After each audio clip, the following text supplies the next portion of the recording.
You are listening to the Final Say Radio Show, a Rappaport media production, with your host Brett Rappaport and co-host John Rappaport.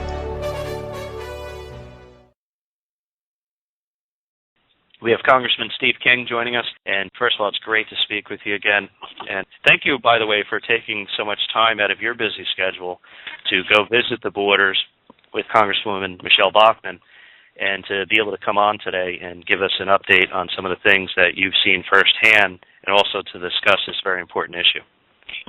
Well, thanks for having me on, Brett. And, you know, these kind of things when it's so important that many more members of Congress go down to the border and do it with you. I mean, we got classified briefings. I shouldn't say they were classified. They could have been public knowledge, but inside the room at the conference table with the leaders and the players here. But also, we poked around in the corners and in the backwaters and went out on our own and met real people and went to the border and watched and actually got on film an illegal crossing taking place.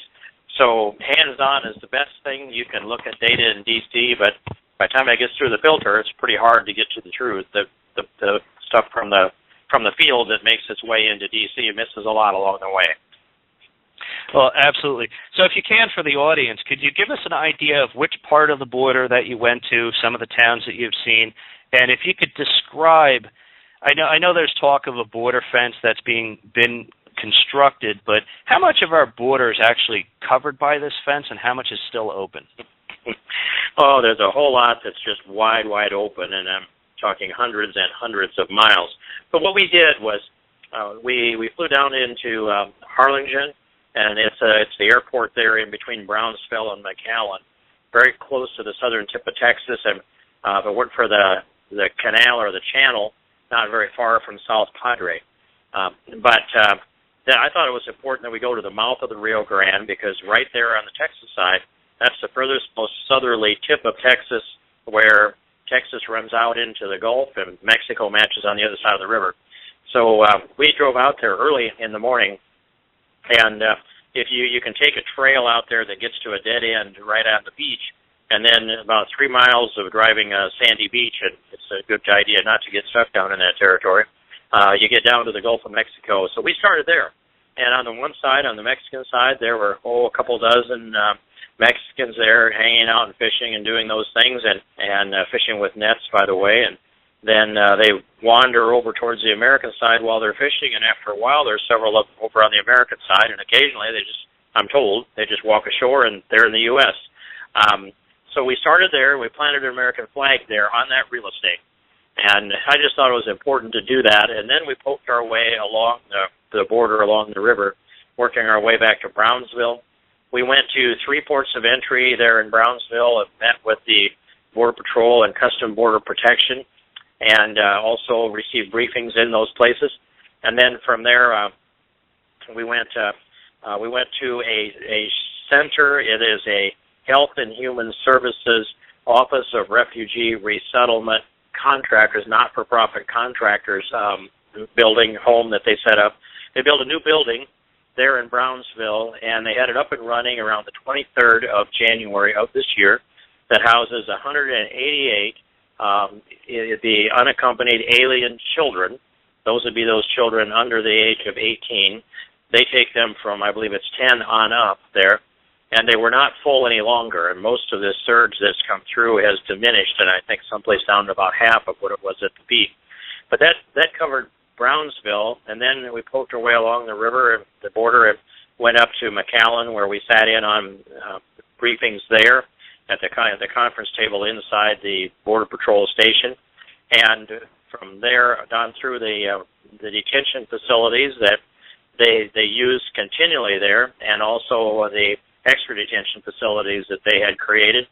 And we walked through where a lot of people have seen on the internet the pictures of what should I call them, detainees, illegal aliens that were captured coming into America, and many of whom will be processed to stay in America. And so we looked in on each of those groups along the way and saw the way they processed them. And then from McAllen, we went to the Department of Public Safety that same day, had a briefing that went on until about 6:30 that night, and from Texas Rangers and other Texas DPS personnel. They were real good and real open, as was everyone else along the way. And then the Texas Ranger took us out that night, and we spent about 3.5 hours out along the border, some of it monitoring the helicopter traffic where they're using infrared and searchlights to interdict illegals that are sneaking across the border, and then the ground people coordinate with them. We did that for the remainder of the evening. Next day, we went on down along the river and poked our way up the river towards Laredo, and went into a park there. The name escapes me for the moment. It starts with the letter A. That's where Louis Gohmert and others have gone in to see the illegal crossings there. That was all shut down as far as the illegal crossings were concerned, that there were so many law enforcement along the way, but Texas DPS and Border Patrol and county sheriffs and others, that they were really slowing down the traffic coming through there. It's a good thing to see, and we talked to people throughout all of that. That was an important part of our exploration. And then on up the river later in the day, we were going to drive across and take a look at Mexico, and we got some advice from one of the personnel there that are checking you as you leave, and she was an officer of the Custom Border Protections. They wear blue uniforms, and said, well, if you want to see illegals coming across into the United States, take a right here. It was an improbable little corner, and we went out there, and that's where we observed the illegal crossings and the interdiction of a pregnant female that the coyotes hauled across on an inflated raft. We watched her blow up the raft, inflate it, and get it all set, and we watched them just brazenly head across the river. And to see the lack of animation on the part of our Border Patrol, whom we were standing there with, it was a typical event. For me, it's brazen, and we ought to figure out a way to shut that off. But to them, it's all in a day's work, and so they brought the raft up to the shore. One of the illegals helped the pregnant female off with her 2 bags of her personal possessions, jumped back in the raft, and they headed across the river, and the pregnant female essentially was interdicted right there, or you might say turned herself in. That was a valuable thing to see, the practice of how this happens and how regular and how normal it is, to the tune of thousands a day altogether. And we worked our way on up then, poking in and out along the border, all the way to Laredo, where we took a tour last night, and through the ports of entry in Laredo, a couple of locations there at Laredo. Good people doing the best they can with the tools they have to work with, but in the end, if everybody does their job, there's still so many gaps in between that we do not have an overall plan or an overall strategy, and there isn't anybody in command or charge that has laid out that plan or strategy. The President is not going to secure the border. He's more likely to build the Keystone XL pipeline than he is to secure the border. But I would tell you, if I were the Secretary of Homeland Security, if I had Jay Johnson's job, I could secure the border with the resources we have and the laws that we have. And it's too bad that we're watching this country being taken apart, and the American people don't get a chance to actually know what's going on in order to get their back up and step up to do something about it. And Congress has shut off funds to the President, watched him shut the government down, taken the blame, and they don't have the appetite to do that again. And anything we might want to pass out of the House that's good is far more likely to have the Senate's Gang of 8 amnesty bill attached to it and sent back to the House than it is to go on to the President's desk and get a signature. So a lot of hands are tied right now. Border Patrol's hands are tied, Custom Border Protection is, and the Republicans in the House, our hands are tied to some degree too. We have rules of engagement too, and the President has figured out that he can operate in a lawless fashion, and there's not a way that he can be checked. If he decides he's not going to enforce the law, then what is the consequence for that? As long as it's not a criminal offense not to enforce the law, the President can continue. And, of course, it's not a criminal offense, and he argues that that's his discretion, called prosecutorial discretion. We have a case before the Supreme Court, and it's called originally Crane versus Napolitano, now it's Crane versus Jay Johnson, and it takes a long, long time to get a decision in the court. And if the President decides that he's going to give the same amount of respect for the judicial branch of government that he does for the legislative branch, if we do get a decision in court, he'll ignore that too. And so in the end, who can stop this president from deconstructing America? The American people. And the American people are going to need to come out in big numbers, and we're just not there. And I don't know if we'll get there, Brett. Well, that's first of all, thank you for all that information, and I agree with you. This is it's a matter of we have a legal system. We're supposed to be a nation of rules and laws, and I think there are plenty of laws already on the books to deal with this particular situation. Now, what really gets me is this isn't a new issue. I mean, I remember the mass amnesty of I think it was 3 million people under Reagan, but this is long before Reagan, too. But this is literally decade after decade of the same problem, and we're still sitting here arguing, well, what do we do about our border? But I'll add this. It's not just people who aren't supposed to be in this country coming in here illegally and bypassing those who are going through the legal process to become American citizens or come here to work through different systems that are in place. But we have no idea how many of these people are coming here who are gang members, who are part of cartels, who are smuggling things into this nation, who could possibly be parts of terrorist cells, who could be spies working for foreign governments that mean to do us harm. We really have no idea, and that's really the more pressing and dire need that I think we need to address, because this is a matter of national security, and I think the president has completely failed on that issue. Well, it is a matter of national security, and we have people of interest from nations of interest. That's the definitions that we use, that we interdict along the border periodically, and the same day that happens, they're turned over to the FBI and they become classified. And so I suppose there's a way that I could crack into that given enough persistence, but actually even that information is not easily available to me. I know of 7 cases that were of persons of interest from nations of interest, and that, of course, means countries that are likely to produce terrorists and someone who fits that profile. And but I know of 7 of them that I have learned of while I've spent time on the border in previous trips. And when we talk to the Border Patrol about this, we get relatively small numbers from them, but it makes a difference in which sector you're in, and that moves back and forth. So I don't know how many, but I am concerned about it. But I would add, though, that we've got drug cartel members that are crossing the border at will and strategizing to run their operations from whichever side of the border they choose at whatever time they choose.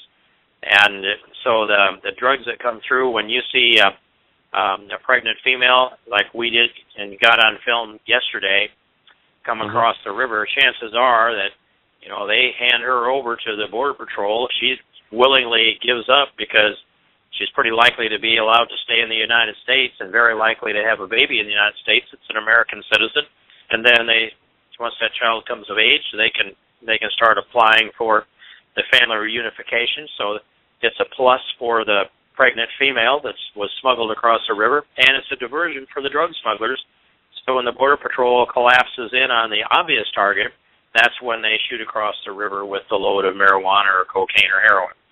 And that's going on constantly.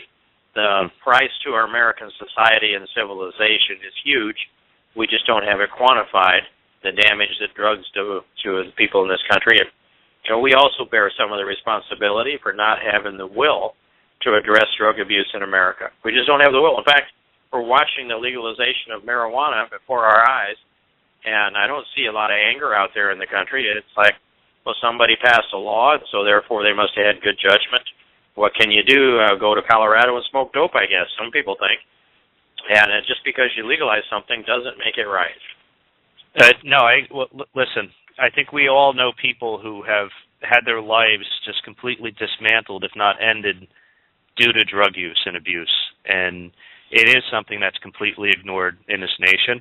And I think part of the problem, Congressman, is that we no longer have discussions in this nation. It's all political, one side against the other. It's all just these talking points instead of actually debating in the open about what this country really wants to do, what the American people do, what our laws are. And if we want to ignore our laws, then let's change the law, but not just ignore the rules that we work within. Because I think if the people have the willingness to change our laws and the systems that we have in place, then that's the way it is, and we'll have to live with those consequences. But what we really see now are like backdoor ways into allowing people into our country who aren't supposed to be here, allowing the drug abuse to continue. And then I'll add this, and this is what really drives me nuts. These constant battles over the budget and funding of programs that we can't afford. How could we continue to make foolish decisions that increase these costs and still have these conversations and without the debate, proper debate? Well, even with it, yeah, the proper debate is a good way to phrase that, because even with a debate, we don't always get to the heart of the matter. It becomes, as you alluded to in the early part of this statement that you've just made, I paraphrase it this way: it becomes a political equation rather than a policy discussion. And members think, if this is good for me politically, if it helps me get reelected, if it takes some heat off of me, then I think I'll be for it. And if it's not for that, then I'm not going to be for it. And they're averse to risk. They don't want to go out on a limb and do anything creative. They don't want to blaze a new trail. It's just stay in the most comfort zone that you can determine or devise. And that's not going to be what takes the destiny of America in the right direction. But I want to, though, add to this, Brett, that this immigration discussion, we have the risk of the terrorists coming in, and that's happening. And we have the damage that comes from the drug cartels, and it's at least 70,000 that have been killed in the drug wars in Mexico, and not very many in the United States, because they know that if we saw that level of violence, we would come down on them and put an end to it. So they want to do business. They kill people in Mexico, and they had 5 of them hung from the bridge here within this last week as a demonstration. That's something that came to me as I was talking to a TSA official in Laredo this morning. And we don't always get that news. It's just too commonplace for it to be news. They behead people and put their heads out along the curb so the kids going to school see them, puts the fear of God into everybody. The drug cartels are the way they prey on human beings that are coming up on the rail line through across Mexico and on the beast, the train of death, as some of them call it. We learned that at multiple locations. We learned that the sexual abuse of the girls that are coming up on that train and however they're being transported across Mexico is so high. The lowest number that we hear of those that are raped is a third. Some of the highest number is about 70%. We heard often 60 to 70% are sexually abused. Most of the time that's rape. And so from a third to 70% are being sexually abused and raped. Most of them, a majority of them, and some reports come and they say all of the girls that come north are given birth control before they leave, because whoever's in there has them in their custody, their care, whether it's an aunt, an uncle, a mom, or a dad. I cannot imagine handing a daughter or a granddaughter a prescription for birth control pills that I picked up in the neighborhood pharmacy and said, I'm going to send you to the United States. Take these birth control pills so that when you're raped, you won't get pregnant. That is going on. It's going on every single day. It's going on every day, hundreds and hundreds of times a day. And the sexual assaults there in the proportions that I said. And the left, the Democrats, the Nancy Pelosi's, the Lowell Zolofkins, the Sheila Jackson Lees, they say we have to be compassionate. What is compassion about setting up a magnet so that people will submit their daughters to a likelihood of rape and give them contraceptives so that they at least don't get pregnant from that, or they're less likely to, and set them on the train of death and send them to the United States? It's cruel, it's inhuman, and the human carnage for this is so high. The destruction of the rule of law is the most precious thing to the United States, but the price in human life and human suffering is huge, and it's being perpetuated by the President of the United States and his DACA program, which has begun this. And on top of that, out of the public statements that come out of the mouths of almost every Democrat and the Republicans that are for open borders and amnesty, they have brought this about. The suffering and the death that's taken place and the damage to the human psyche. And then, of course, the undocumented Democrats that come into America by the tens of thousands, hundreds of thousands, and it'll eventually be millions. And Democrats see this as we're going to get as many undocumented Democrats as possible into America, and we have the process to document them so that they can vote, but it has to be a never-ending stream of undocumented Democrats coming into America. There's nobody in this country that believes that if Democrats thought that they were importing conservative Republicans, let's say God-fearing, fiscal conservatives, pro-life, pro-marriage, homeschooling families into America, they would step up and they would put the brakes on this in a heartbeat. They wouldn't allow the growth of the Republican voting base into America, but they would destruct America in order to expand their voting base in this country. And I don't think I've ever spoken to this as plainly as I did just now, Brett. Yeah, no, but I agree with you 100%. Congressman King, one last question before you leave us today. And I think this is something that we should probably have another discussion on because it's a lengthy discussion. But what this really is about to me is the fact that not necessarily us, but South and Central America has been ignored to the point where they have such problems in almost every nation that instead of trying to work with the organizations to helping make it a better place to live within their nations themselves, that's what we need to concentrate on. Well, I would agree, and I don't know that it's. I mean, you didn't imply this. I mean, to be honest with you, I'm sorry, just real quickly.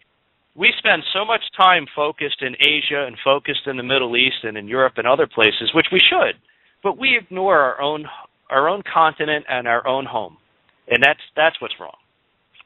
Well, all of the Western Hemisphere is Western civilization. I mean, not just by geographic definition, but as a matter and article of faith. And I mean Christian faith. It was Christianity that settled the entire Western Hemisphere. You look down at South America, any place from the United States, they are strong Catholic Christian countries. And that's true all the way down to the tip of Argentina. Yes, they've got a lot of problems throughout all of that, and they don't adhere to the faith the way I would like. And there's good Protestant representation and presence there. But think of that. And then the United States, we're a Christian nation. We're founded on Christian principles, and we're the vast majority of us are Christians. And then Canada, the same way. Although they lean a little more towards the European model than they do here in the United States. But that should bond us together. It was Western civilization that has settled the world. It's Western civilization that's driven free enterprise, all of the innovation. Well, I have to say, a great deal of the innovation. The Chinese invented gunpowder, and maybe somebody else invented the wheel before the Western Hemisphere was discovered.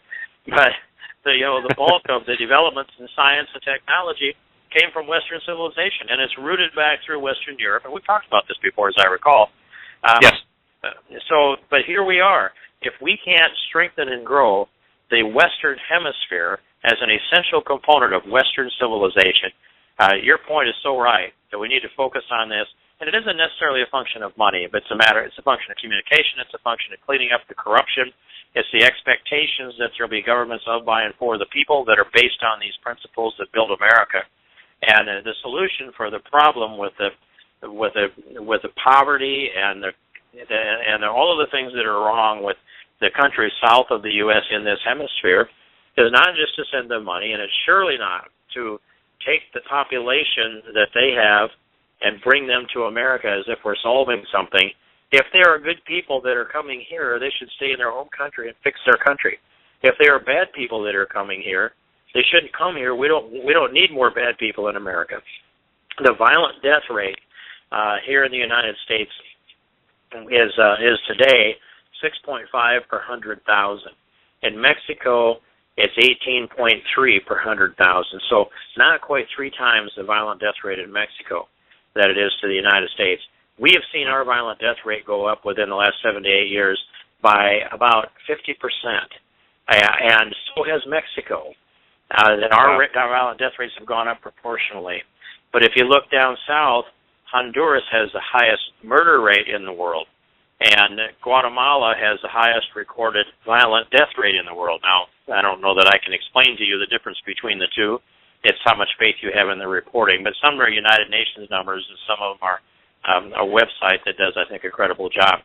So what we have is the people coming in from Central America, the other than Mexicans, the 6 most violent countries in the world are south of Mexico.